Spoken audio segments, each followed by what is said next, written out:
मुझे ऐसा दूसरा लड़की के साथ नहीं होना, जो उन्हें शादी होने जा रहा है वो लड़की के साथ भी गलत नहीं होना और मेरे साथ भी गलत नहीं होना, मुझे इंसाफ होना। इन्हें शादी कहीं भी नहीं होना इन्हें, क्योंकि तो बड़ा धोखेबाज है, इसे सबसे बड़ा धोखेबाज है, इनके घर वाले फ्रॉड है, इनको सख्त से सख्त सज़ा मिलना चाहिए। मुश्किलात तो मैं बहुत पड़ दी है मेरे बच्चों को लेके। ऐसी ऐसी मुश्किल पड़ी कि मैं एक अस्पताल में तका सही हूँ, रोड पर तका सही हूँ, हर एक कने भीख मांग के तरस के मैं करके, यहाँ तक कि मैं ज़मीर भैया का बहुत बहुत शुक्र हाथ जोड़ के उनको हाथ जोड़ के उनके पैर पड़ के मैं शुक्रिया करती हूँ कि उन्होंने मेरी ऐसे लॉकडाउन में 20,000 की मदद करी, एक बार 5,000 की मदद करी, मेरे घर को राशन ला को दिए, वहाँ वाले मुझे मदद करे। मैं जिम्मेदारों से चाहती हूँ कि हर एक से गुजारिश करती हूँ कि ऐसे इंसान को सख्त से सख्त सजा दिलाओ और मेरा सपोर्ट करो, मुझे एक हिम्मत दो। मेरा हिम्मत देने वाला कोई नहीं है, ना माँ बाप है, ना भाई है, ना बहन है। अस्सलामु अलैकुम, मैं अफसर मैसूरी। नाजरीन इकराम, आज हमारे दरमियान शहर मैसूर से ताल्लुक़ रखने वाली जो फ़िलवक्त बेंगलुरु में मुकीम हैं नगीन ताज जो है यहाँ पर आई हुई हैं। हमारा माशरा शादी के बाद पुरसुकून ज़िंदगी गुजारने के लिए माना जाता है, मगर शादी के बाद, बच्चे होने के बाद बहुत सारी मुसीबतें, मुश्किलें जो है आ रही हैं। और हमारा नारा है कि हमारी माँ, हमारी बहनें, उम्मत की बहनें, उम्मत की माएँ जो है गलत रास्ता इख्तियार कर रही हैं। ये क्यों इस तरह हो रहा है, हम इनसे ही जानना चाहते हैं कि उनको क्या तकलीफ़ है, क्या हो रहा है। माँ, मेरी शादी हो को 5 साल से मुझे मेरे शोहर बहुत तकलीफ़ देने का गए। अब छोड़ को जाको नो 3 साल होगा, 3 बच्चे देखो और एक बच्चे का इंतकाल हो गया, अब 2 बच्चे ओड़ी जोड़ी ही। और मेरे पास जो प्रॉपर्टी आस्ती से सब कुछ बेच डाल को पूरा पैसा ले लग चले गए। इनके बहन दुबई में ही आयशा फ़ातिमा सलमा और मेरे सास शाहीन ताज और उनके अम्मी जबीन ताज और यासिन खान, इन्हों पूरे मिल को मुझे बहुत तकलीफ़ दे डाले। यहाँ से मैसूर से तक का मैं पराई बस्ती जाके मकाम कर डाली, इनके डर की वजह से इन्हों जान से मारने की धमकियाँ। मैसूर में किस जगह पर थे, क्या मेरे को? मैसूर में मैं इंदिरा गांधी रोड में थी जी। वहाँ भी मुझे बहुत तकलीफ़ देते थे चलते फिरते, और स्टेशन में भी जाके मैं बहुत जगह बोली उनको, और बुलाते कुछ बातचीत करके फिर भेज देते, और कोई एक्शन नहीं लिए वहाँ पे। आपके शोहर का नाम क्या है? उन्होंने भी मैसूर से ताल्लुक़ रखने वाले क्या बेंगलुरु? हाँ, मैसूर में सत्यानगर में उनका डोर नंबर 120 है, डोर नंबर। अभी भी वहाँ थी क्या? अभी भी फिलहाल वहीं पे है उनका ख़ास घर, और उन्होंने चिकन का गोश्त का दुकान रखे हैं और दूसरा भी खेती बाड़ी का भी काम करते हैं वो। मगर अब मेरे एक बच्चे को तो उन्होंने हाथ से गवा दिए, ट्रीटमेंट नहीं से एक बच्चे को गवा दिए। अब ये 2 बच्चे हुए, 2 बच्चों को भी नहीं देख रही। अब दूसरी जगह जाके अब 8-10 दिन के अंदर शादी करने वाले ही उन्होंने। ऐसा लोग, मैं एक इल्तिजा करना चाहती हूँ कि पहले उनका बैकग्राउंड देखे, उन्होंने क्या ही करके बोल के, क्योंकि एक दूसरी और लड़की की भी ज़िंदगी इसमें तबाह होती है। ऐसे लड़कों को दूसरों को शादी करके देने के बाद अब हमारी ज़िंदगी, हमारे बच्चों की तो बदवा लगती है ना। अब मैं जीना की आस नहीं है, मुझे भी आस है मेरे शोहर के साथ ज़िंदगी जीना करके। थोड़ा कि अब दूसरे लोग, तुम करने से पहले सोचो ये लड़का कैसा है, क्या है, इसका बैकग्राउंड चेक करो, बाद में इसको आगे बढ़ के हाथ में लड़की थमाओ। जब ये शादीशुदा है, बच्चे वाला है, कोर्ट में केस चल रहा है उसके बहन के ऊपर, माँ भाना के ऊपर से भी इतना बड़ा धोखा दे के है, आगे को तुमको ना धोखा दे करके बोल के आज मैं अफसर साहब भाई से आके मुलाकात करके टीवी में मैं बोल रही हूँ कि आप धोखा मत खाओ, ये लड़का धोखा देने वाला है, इनके घर वाले धोखा देने वाले हैं। आपके साथ क्या हुआ मैडम? क्यों आपको धोखा दे रहा है? क्या वजह है कि आपको भी जो है छोड़ रहा है? क्या वजह क्या है बोले तो सर, इन्हें मेरे पास आस्ती प्रॉपर्टी जब तक थी ये मेरे पास था।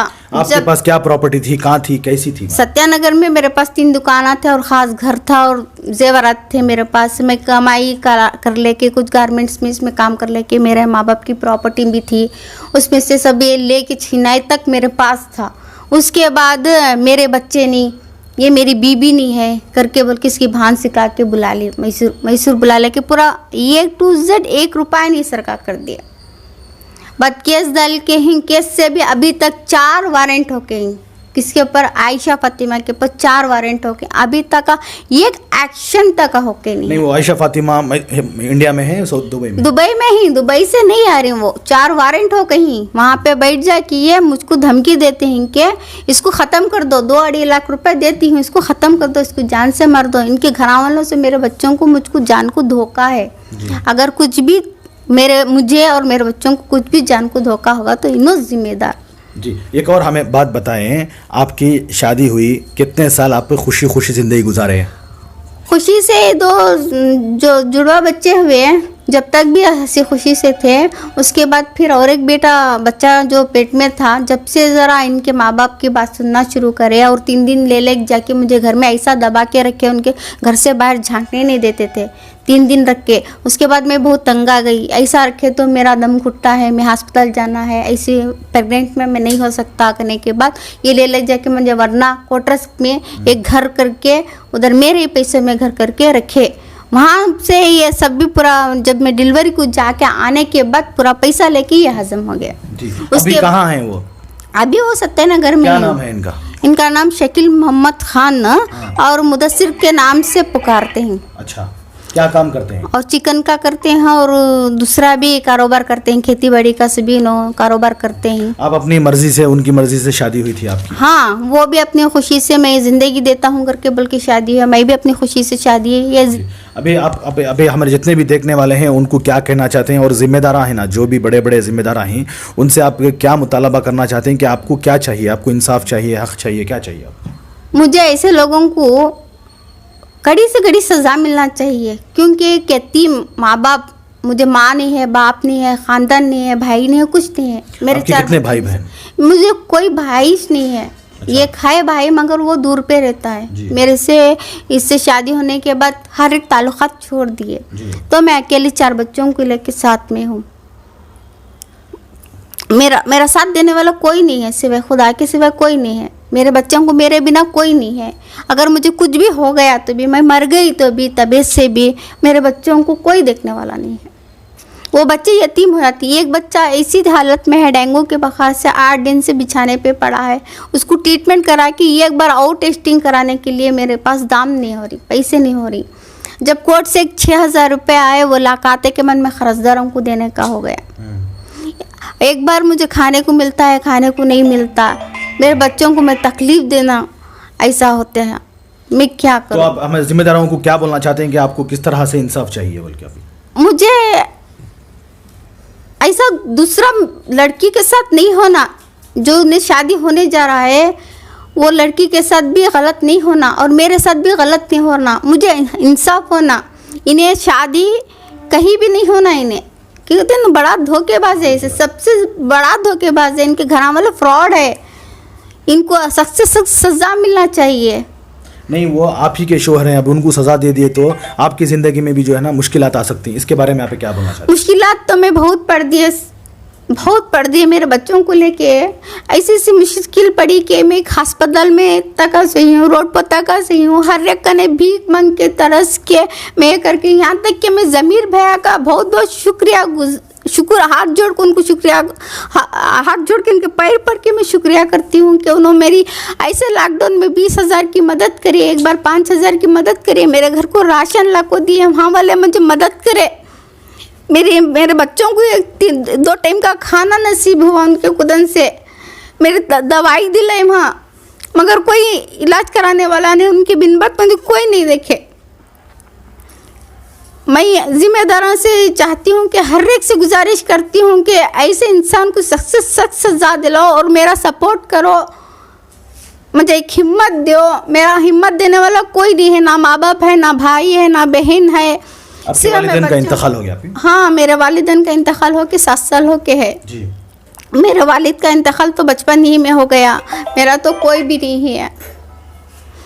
तो हमारे जितने भी मतलब बेंगलुरु के हैं, बेंगलुरु के भी जो जिम्मेदार हैं, वो जो है आपसे रब्ता करके हैं, बातचीत करके हैं? हाँ, रब्ता करके हैं, बातचीत करके हैं। वो मेरी बहुत मदद भी करके हैं। मुझे जब पैसों की ज़रूरत थी, घर में राशन पानी नहीं था, भाड़े को पैसा देना था, वो मेरी हेल्प करके मेरी तबीयत के वास्ते गोली मेडिसिन सब दिलाए। आज भी मैं बीमार हूँ, सोच के मुझे रात दिन में सुबह उठ को बच्चों को क्या खिलाऊँ, क्या पिलाऊं, कहाँ से दूध लाऊं, कहाँ से बच्चे को काम नहीं है, 200 रुपये में घर का भाड़ा कहाँ से बनूं।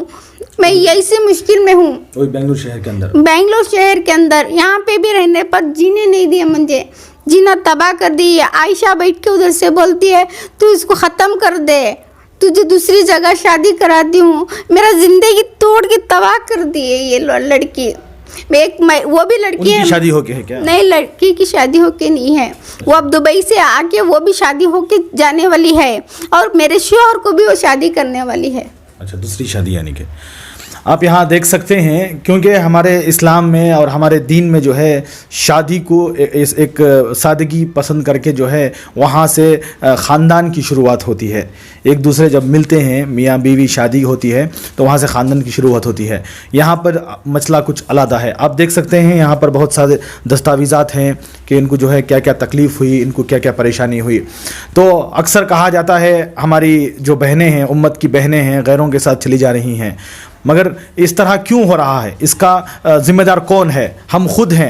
हम खुद शादी करके जो है इनके साथ ज़िंदगी नहीं गुजार रहे, बच्चे हो जा रहे हैं, फिर ये गलत रास्ता इख्तियार करती हैं, तो इसका ज़िम्मेदार कौन है?